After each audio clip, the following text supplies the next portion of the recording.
It's funny how every MAGA politician tries to gaslight the American people into believing that they're tough, no-nonsense fighters, when one of the highest profile MAGA politicians, Lauren Boebert, just announced that she's abandoning her struggling re-election effort in her current district to move to a completely different Colorado district where she believes she'll have an easier time clinging to power.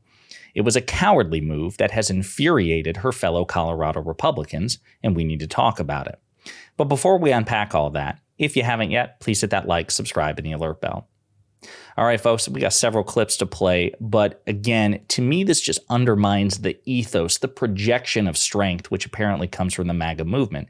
Donald Trump and his cult have persuaded tens of millions of people that MAGA Republicans are tough, that they are the embodiment of strength, when the reality is, almost without fail, that they are the most fragile politicians in the history of American politics.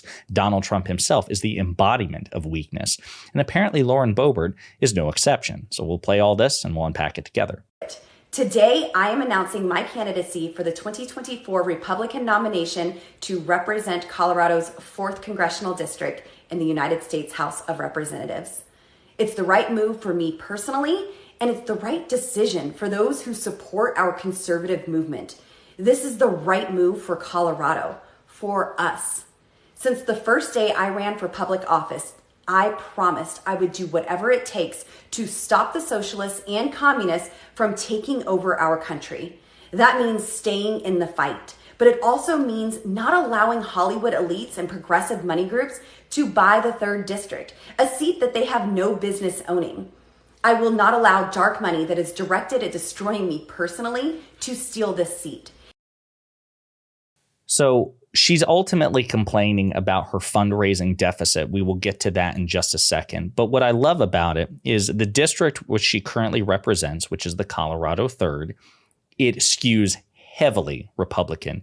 This is not a neutral district. This is a district which a competent, popular incumbent congressperson should be able to comfortably win. But because Lauren Boebert is unpopular and stupid and ineffective, she's struggling infinitely more than she should.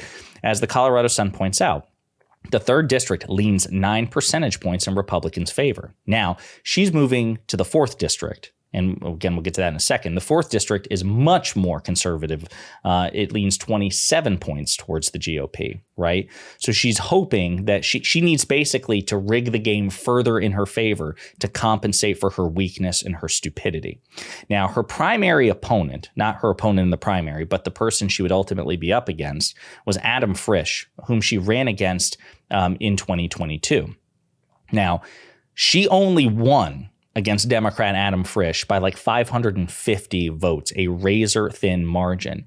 Now, Frisch, who's running against her again, and he's just absolutely curb-stomping her with respect to fundraising, this is what he had to say. He said, "This just proves Lauren Boebert was never committed to the communities of the Colorado 3rd District. She's only in politics for herself. I'm here to ensure that the Colorado's 3rd District has dedicated and engaged representation.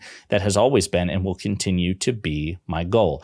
Boebert is running scared because she knows she can't match our campaign's ability to connect with voters and the hard work we've put in to provide them with common sense voice in Congress, including driving over 45,000 miles and holding hundreds of public meetings in every corner of this great district. Even before the Beetlejuice debacle that embarrassed her constituents, our campaign was polling ahead of Boebert because voters saw that we were showing up in their communities and appreciated the hard work, authenticity, sincerity, and independence that this campaign embodies.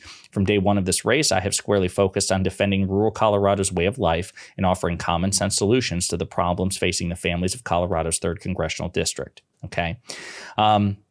And again, the fundraising thing, it has been brutal. I've talked about, I've written about it on Luke Beasley's website, lukebeasleyshow.com/news. I've done videos about it. So according to the FEC, Frisch's campaign has raised nearly $8 million, $7.7 million so far, making him one of the top fundraisers in the 2024 House races. Okay. In contrast, Boebert has raised $2.4 million. Okay. Again, this goes to show that despite her high profile nature, her influence, so to speak, I mean, because she certainly has the ear of Donald Trump. She's an A-list celebrity to whatever extent that matters. She's an attention getter. She is wildly incompetent and wildly disliked. And it makes sense given all the scandals associated with her and also given just her lack of material benefit. Like, she has done nothing for the constituents of Colorado, as we've discussed in previous videos. She has resisted every step of the way, not only voting against, but actively resisting using her bully pulpit, President Biden's agenda, which is materially impacting Colorado for the better in terms of bringing thousands of high-paying jobs to her district. Okay. Now, in response, one of my favorite congresspeople, Democratic Congresswoman Jasmine Crockett, was asked to speak about Colorado's or Lauren Boebert's recent decision. And of course, she nails it per usual. Often had to put in their place. Lauren Boebert has recently announced that she is going to be running in a different congressional district in 2024. I guess they can make her appear there if they say her name 3 times. What do you think that indicates about the fact that, you know, this member of Congress who is a firebrand and insurrectionist often isn't necessarily doing their job, now has to flee to another district to possibly get back into Congress? Yeah, I think that this is the warning sign that the Republicans know. They can see what's happening. They know that a Lauren Boebert, and honestly, it doesn't really matter what Republican you run in that district. When we look at the Republicans that are currently sitting in the House, regardless of what they say, they elected unanimously to put MAGA Mike at the head of the House. So I don't care if they say they're middle ground. I don't care if they want to claim that they're not like the Lauren Boeberts of the world, but they did that along with voting for the impeachment inquiry on Joe Biden, even when people like Kim Buck said there's not enough here. So let me tell you, right now, Republicans are all MAGA based on their voting record, but they know that a Lauren Boebert cannot win in a swing district. And again, not really much of a swing district when it has 9 percentage points in favor of the GOP. Again, just an absolute embarrassment that Lauren Boebert is not in a position to do well, right? That she has to, again, the host there used the correct word, flee. She is a coward. She's running. She has the incumbency advantage. She has the party advantage. She has the name recognition. Who knows who Adam Frisch is, right? And yet he's been kicking her butt. It's just so bad. Now, the Secretary of State in Colorado, Jenna Griswald, she also weighed in on this as well. I want to play some of her comments. Run for re-election. What does that tell you about how she feels, how confident she feels the voters in her current district are in terms of sending her back to Washington? I think Lauren Boebert's actions are blatant self-preservation. She knows that she has failed the citizens of her district. She has failed to deliver Coloradans on the Western Slope on issues that matter to them. She has failed to deliver legislatively. There's scandal after scandal after scandal. So I do think this is her trying to hold on to power. And ultimately, we will see how the primary plays out in this new district, which, by the way, is literally on the opposite side of the state from where she currently serves as Congresswoman.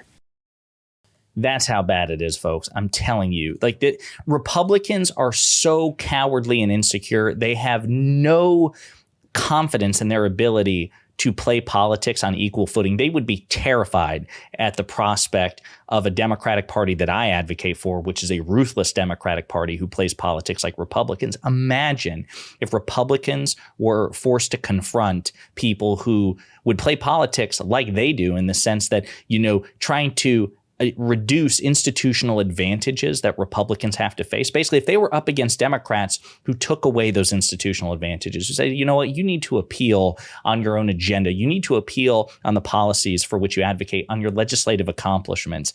Republicans have absolutely no confidence in that whatsoever.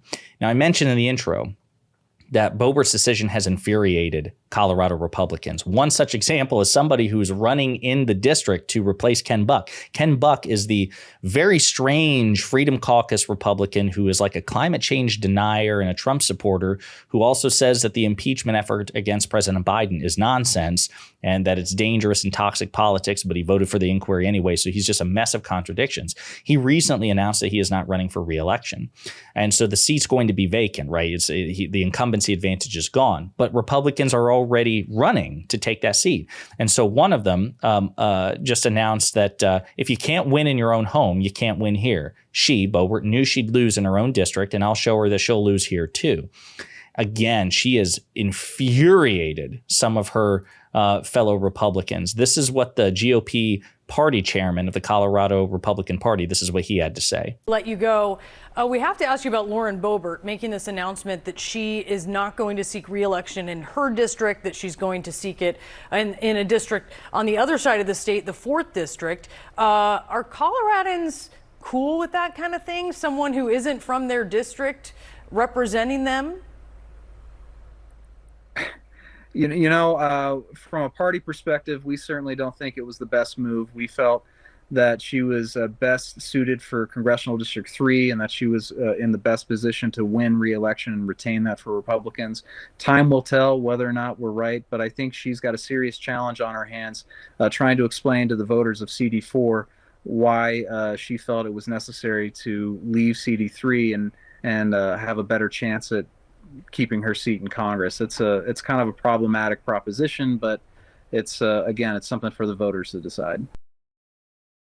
Yeah, it seems to me that that will be a tough sell. Okay, so anyway, the bottom line is this: at the end of the day, from Donald Trump to Lauren Boebert, the MAGA contingent of the Republican Party are hypocrites, cowards, and losers who should be relentlessly made fun of. So hopefully she's getting flack from this on social media. People are calling her out for the coward that she is. And if you haven't yet, you should definitely take the opportunity to do so as well. Let me know what you think in the comments.